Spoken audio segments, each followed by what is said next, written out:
guys, this is part 2 of our bellflower inspired by the Bridgerton's wallflowers, specifically by this scene where Penelope is just stunning, and we're making this beautiful pattern using a Tunisian simple stitch. So if you haven't heard or if you haven't seen, part 1 is already up on my YouTube channel, so you can go seek and absolutely, get yourself indulged in this cult. We call it a cult because I think Tunisian simple stitch is a little bit better, especially when it comes to like detailed tapestries, and I think it's superior. But of course, in part 1, you can actually get a very much more detailed part on how we created this first 4 rows. I know it sounds like a little bit, but it really has like basics on it. So go ahead and watch that part and then come back to this part, and we're going to actually do the rest of our stems. And for that, we're going to jump straight to our 5th row, and we're going to do 9 stitches of our background color.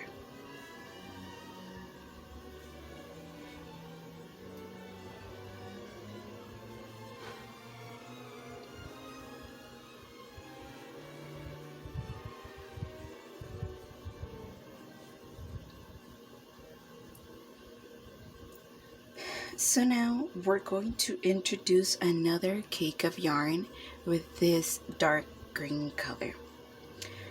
And this is where it gets important where you place your colors. So right now I have my light green color right here, straight on, like, very center.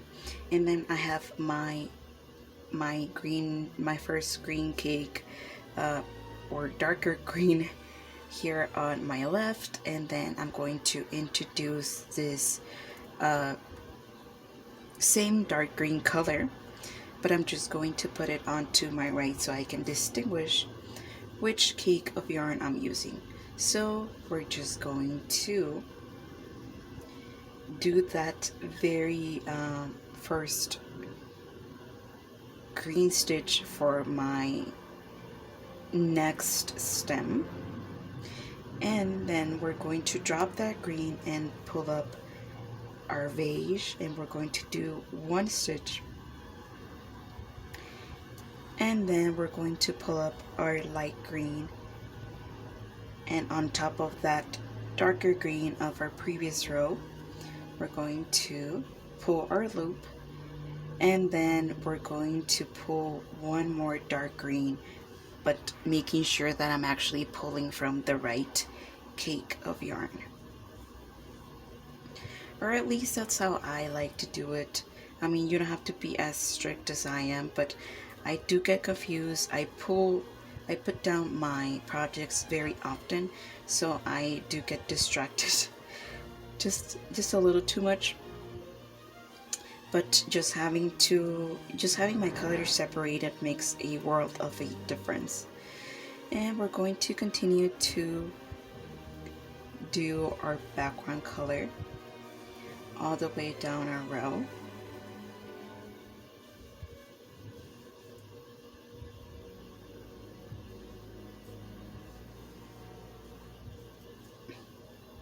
And of course, our return pass is always chaining 1 onto the very last stitch and then pulling through all the way until we reach a color change.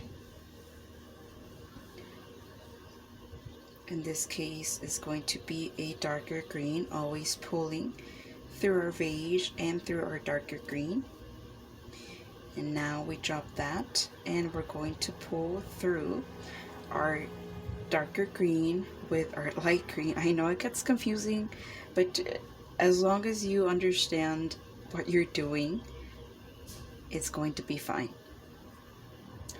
And we drop those greens. We're going to pull through our beige and then dropping it again, and we're going to pull through with our dark green.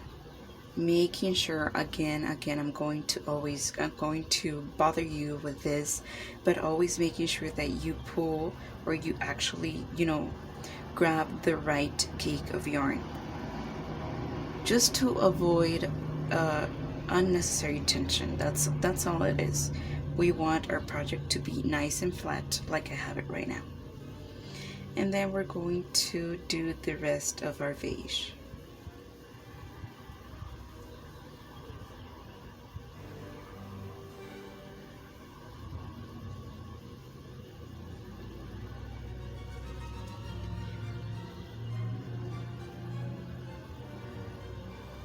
Of course, if you see another tip, sorry, I'm going to be throwing tips all around you, but if you see like there is a little bit of a gap, a wider gap, you can always grab that working yarn of that specific color or that specific stitch, and you pull it, and that gap should be corrected. So this is basically it for part 2, like just making sure you have your right color cakes and you don't mess them up, or you don't move them around. That's why I always tell you to have them like, separated. I have my background color, then my very next color, and so on and so forth. So let's do one more row, and it's going to be exactly the same, it just changes right here at the end. So we're going to do 9 background stitches,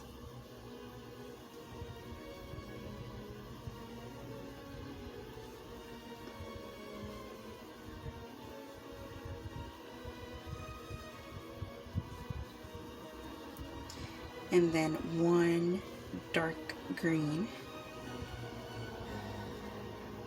1 beige,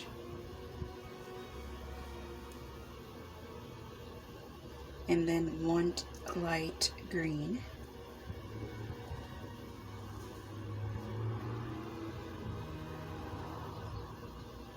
and then we have 1 beige,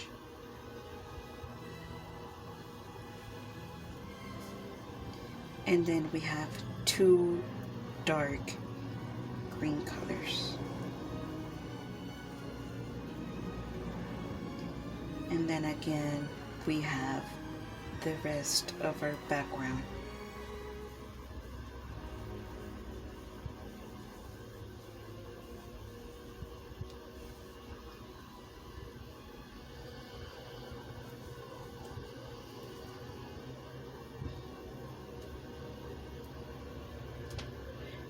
And then we do our return pass.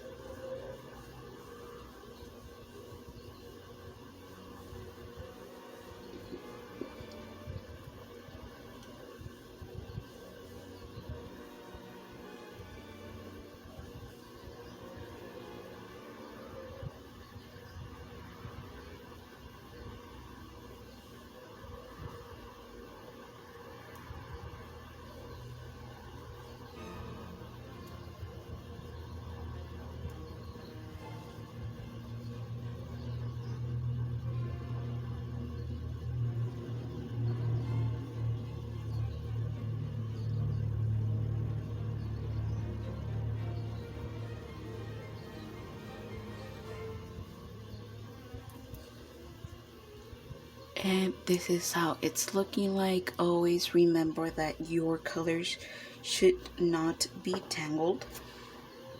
As you can see, they're all like untangled.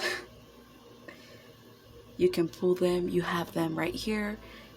Just, you'll figure it out. You'll figure it out. I know, I mean, it's very vague what I'm telling you guys, but you'll figure it out how to untangle them. Or, if one is on top of the other, just grab your cake and then untangle it, so you don't have like a big mess on the background.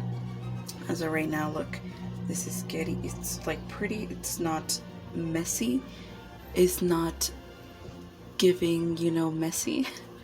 It's very much so like this.